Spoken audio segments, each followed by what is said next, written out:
We're here today to announce 3 separate cases highlighting the ongoing threat posed by Chinese economic espionage and research theft in the United States. Federal investigators at the Lexington home of 60-year-old Dr. Charles Lieber today, moments after his arrest at his Harvard office. The complaint alleges that Dr. Lieber signed a contract with the Chinese university in Wuhan and was paid up to $50,000 per month, plus up to $158,000 in living expenses. The chair of Harvard's chemistry department, he also allegedly received more than $1.5 million to set up a research lab in China, all while working at Harvard and receiving multiple research grants from the U.S. Department of Defense and National Institutes of Health. Also charged today, 2 Chinese nationals, 29-year-old Yang Qingyi, who worked as a scientific researcher at Boston University. 30-year-old Xiaozong Zhang worked on cancer research at Beth Israel Deaconess Medical Center. For trying to smuggle vials of biological material out of the United States to China and lying about it to federal investigators. Now, Lieber is due back in court Thursday. He's currently behind bars. He could face up to 5 years in prison if convicted. I recently sent a message to the Harvard community outlining the steps we're taking on campus to limit the spread of coronavirus disease 2019, more commonly referred to simply as coronavirus.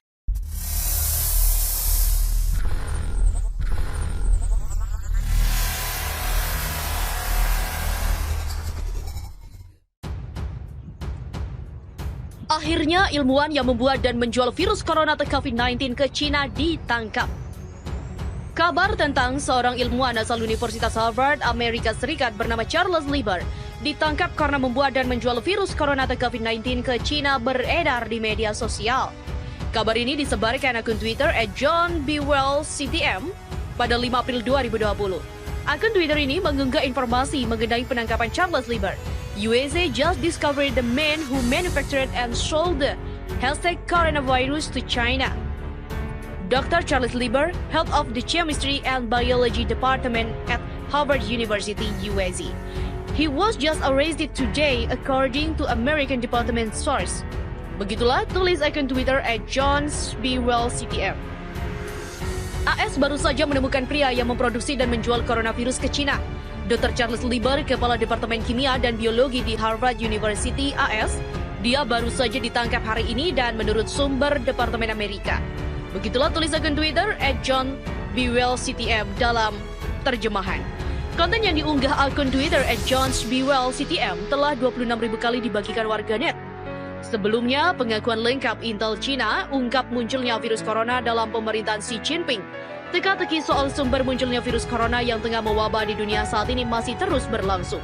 Tak ada yang tahu pasti dari mana sumber virus yang telah menewaskan puluhan ribu dan jutaan lainnya masih dalam perawatan saat ini. Di tengah teka-teki ini, seorang pria yang mengaku sebagai seorang perwira senior intelijen militer Cina muncul. Dia mengaku mengetahui tentang seluk-beluk kemunculan virus corona dan bagaimana sehingga menyebar ke seluruh belahan dunia hingga saat ini.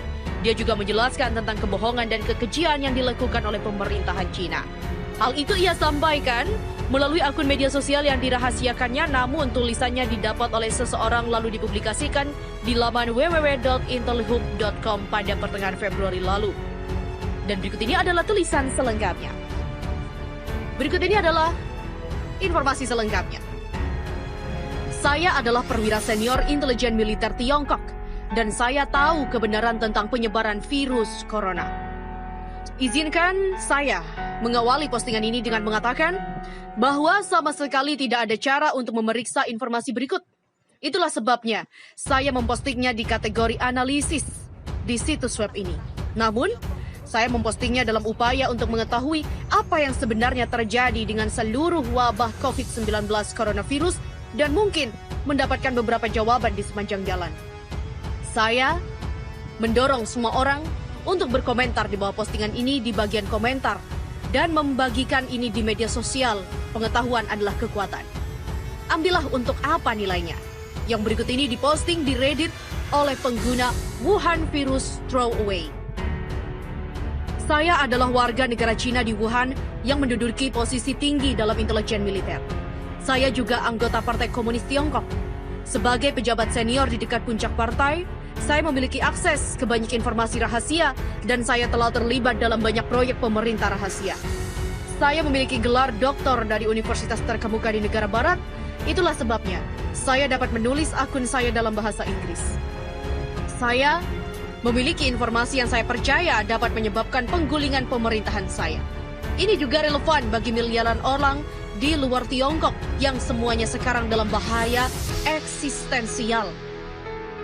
Tidak akan mengejutkan Anda mendengar bahwa jika identitas saya diungkapkan, hidup saya akan berada dalam bahaya besar.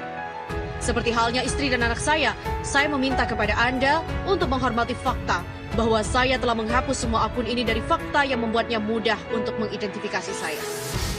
Sekarang Anda akan terbiasa dengan wabah 2019 nCoV atau baru-baru ini juga dikenal sebagai NCP atau hanya coronavirus. Anda pasti pernah mendengar bahwa itu berasal dari Wuhan, sebuah kota industri di Cina, dan itu berasal dari binatang, kemungkinan besar kelelawar atau terenggiling, yang dijual di pasar hewan liar. Anda akan diberitahu bahwa itu adalah penyakit seperti influenza yang pada kasus-kasus parah dapat menyebabkan pneumonia, kegagalan pernafasan, dan kematian. Akhirnya, Anda mungkin pernah mendengar bahwa meskipun penyakit ini sangat menular, namun berbahaya hanya untuk orang tua atau mereka yang memiliki sistem kekebalan tubuh yang lemah. Tingkat kematian resmi sekitar 2% atau lebih. Semua itu adalah kumpulan kebohongan yang dibuat oleh negara Cina. Tahun lalu, protes anti pemerintah berskala besar meletus di Hong Kong. Komite Tetap Partai Komunis Tiongkok menganggap ini sebagai ancaman besar bagi integritas dan stabilitas Ibu Pertiwi. Pemerintah AS dan Uni Eropa sama-sama tahu bahwa Cina diam-diam bekerja membuat agen biologis yang akan membuat para pemrotes tunduk patuh. Tanpa merinci, saya mengerjakan proyek itu. Kami mencoba mengembangkan semacam semprotan yang dapat disebarkan dari helikopter atau drone dan yang akan menyebabkan keterbelakangan mental dan perubahan perilaku. Tentu saja, karena Hong Kong adalah salah satu kota paling terbuka dan internasional di dunia. Partai memutuskan bahwa terlalu beresiko untuk melepaskan agen biologis di Hong Kong tanpa terlebih dahulu mengujinya. Untuk itu, diperlukan sejumlah besar uji coba manusia. 2 kelompok diidentifikasi untuk uji coba ini. Pertama, kami mengumpulkan sejumlah besar yang disebut radikal Islam di Provinsi Xinjiang, dan membawa mereka ke apa yang kami sebut camp pelatihan. Kami sudah menggunakan camp-camp ini untuk eksperimen manusia selama beberapa tahun. Tetapi adanya protes Hong Kong berarti kami melipat gandakan upaya kami. Kami mengekspos para tahanan ke berbagai agen percobaan alfa. Karena ini tidak berbau dan tidak terlihat, subjek tidak menyadari bahwa mereka mengambil bagian dari uji coba medis. Tingkat kanker yang tinggi, demensia prematur, depresi bunuh diri, dan kematian karena kegagalan organ dapat dengan mudah ditekan. Karena camp-camp tersebut terletak di bagian yang sangat jauh dari tanah air kita. Setelah percobaan awal menghasilkan agen beta, itu diangkut ke Provinsi Hubei, di mana ia ditempatkan di fasilitas pengujian militer khusus di luar kota Wuhan. Ini bahkan bukan rahasia yang dirahasiakan. Keberadaan fasilitas ini telah dilaporkan dalam berita internasional. Bahkan, fakta bahwa letaknya dekat dengan pasar hewan liar adalah fakta yang diketahui. Pada saat itu, Presiden kita telah memperkenalkan sistem kredit sosial yang memungkinkan kita mengidentifikasi elemen-elemen yang tidak loyal, kontra-revolusioner, dan borjuis dalam masyarakat kita. Dengan menggunakan skor kredit sosial yang diambil dari aktivitas online, perilaku belanja elektronik, dan laporan dari informan di masyarakat sipil, kami memilih beberapa pelanggar terburuk. Ini termasuk pengacara dan aktivis HAM, Kristen, homoseksual, artis, intelektual, orang-orang yang berbicara bahasa asing, dan yang tidak diinginkan lainnya. Setelah pembuat masalah ini dikumpulkan dan ditempatkan di fasilitas pengujian, kami mengekspos mereka ke agen yang biokimia di alam dan menyebar dalam aerosol yang tak terlihat, mirip dengan virus tertentu. Hasil awal menggembirakan karena kami melihat penurunan kognitif yang signifikan dan pengurangan fasilitas pemrosesan mental yang lebih tinggi. Pada dasarnya, orang-orang yang tidak diinginkan kita menjadi cacat mental ringan yang justru merupakan efek yang ingin kita hasilkan untuk memenangkan populasi yang gelisah di Hong Kong. Sayangnya, dengan cepat menjadi jelas bahwa agen juga memiliki efek lain. Sekitar 1 minggu setelah retardasi terjadi, subjek kami mengalami kecemasan besar dan serangan panik. Akhirnya mereka mengembangkan gejala yang mirip dengan skizofrenia paranoid. Pada saat itu, tubuh mereka memburuk dengan cepat. Mereka mengalami pendarahan internal yang hebat. Dinding pembuluh nadi mereka larut. Mereka keluar dari mata dan mulut mereka dan jaringan mereka hancur. Untuk mengatakannya dengan cara barat yang lebih langsung, mereka mulai meleleh. Kematian biasanya terjadi karena kegagalan banyak organ. Ini didahului oleh setidaknya 5 hari penderitaan parah yang tidak dapat diatasi dengan obat penghilang rasa sakit. Pada saat itulah, saya pertama kali melanggar protokol kami. Satu subjek, seorang wanita tua yang telah menerbitkan kartun memfitnah presiden kami, memohon saya untuk kematian dengan desakan sedemikian rupa, sehingga saya merasa kasihan dan menembaknya. Saya ditegur, tetapi untungnya keluhan itu hilang ketika saya setuju untuk mengganti biaya peluru. Aku bersumpah pada diriku sendiri untuk tidak lagi menunjukkan emosi yang tidak perlu. Kami memutuskan bahwa agen kami tidak dapat digunakan. Itu terlalu merusak untuk tujuan kita. Kami ingin penduduk Hong Kong tunduk pada kami. Kami tidak ingin memusnahkannya. Secara alami, teman-teman Amerika kami pada waktu itu menaruh minat pada pekerjaan kami dan meminta sampel untuk keperluan penelitian dan pengujian mereka sendiri. Mereka mengisyaratkan bahwa mereka ingin menggunakannya untuk menyelesaikan kesulitan-kesulitan tertentu di Venezuela. Biasanya kami akan setuju karena kami menjaga hubungan persahabatan dengan CIA. Tetapi mengingat sifat agen yang sangat beracun, kami menolak. Ternyata ini adalah kesalahan besar CIA. Dia yakin bahwa kami telah mengembangkan sesuatu yang sangat kuat dan ingin menyimpannya untuk diri kita sendiri. Mereka menawarkan banyak uang kepada salah satu peneliti kami. Dengan bodohnya, dia setuju untuk menjual spesimen kepada mereka. Kami menemukan tepat pada waktunya untuk penyerahan dan mencoba menghentikannya. Dalam baku tembak berikutnya, jangan repot-repot mencarinya di berita. Tidak pernah dilaporkan dimanapun. Beberapa lusin orang tewas. Namun yang lebih penting, agen melarikan diri. Baku tembak terjadi di pasar hewan liar yang telah dilaporkan sebagai lokasi penularan hewan ke manusia yang mulai mewabah. Tapi tentu saja tidak ada transmisi seperti itu. Itu hanya lokasi di mana CIA seharusnya menerima botol tertutup berisi agen. Botol itu hancur ketika dijatuhkan oleh pengkhianat yang telah setuju untuk menjualnya kepada orang Amerika.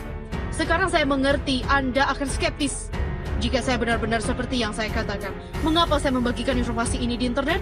Izinkan saya meyakinkan Anda bahwa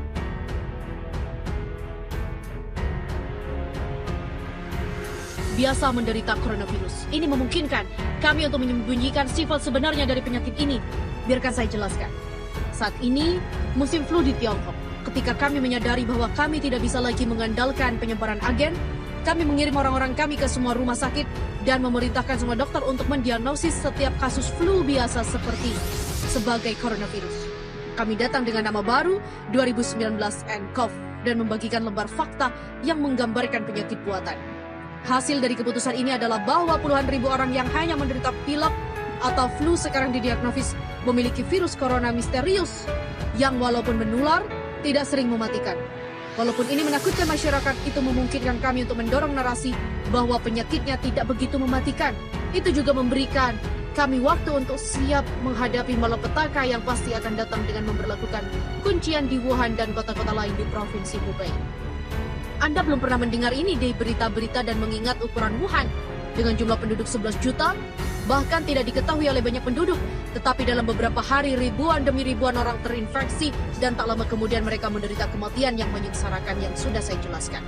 Dalam seminggu, ada begitu banyak mayat, sehingga kami tidak tahu apa yang harus dilakukan dengan mereka. Jadi kami memerintahkan para tahanan kredit sosial yang masih hidup untuk membawa mayat-mayat itu ke pedesaan dan menguburnya di kuburan massal. Tetapi sangat sulit untuk merahasiakan kegiatan ini. Dan kami bahkan tidak dapat mengikuti karena ada begitu banyak mayat. Kami menanam kisah bahwa 5 juta penduduk telah melarikan diri dari Wuhan.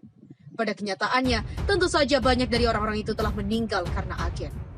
Saya bekerja sepanjang waktu, membantu mengatur lockdown ini.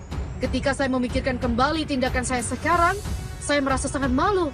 Pada saat itu saya masih percaya bahwa saya berjuang untuk tanah air saya dan memerintah dengan tangan yang keras.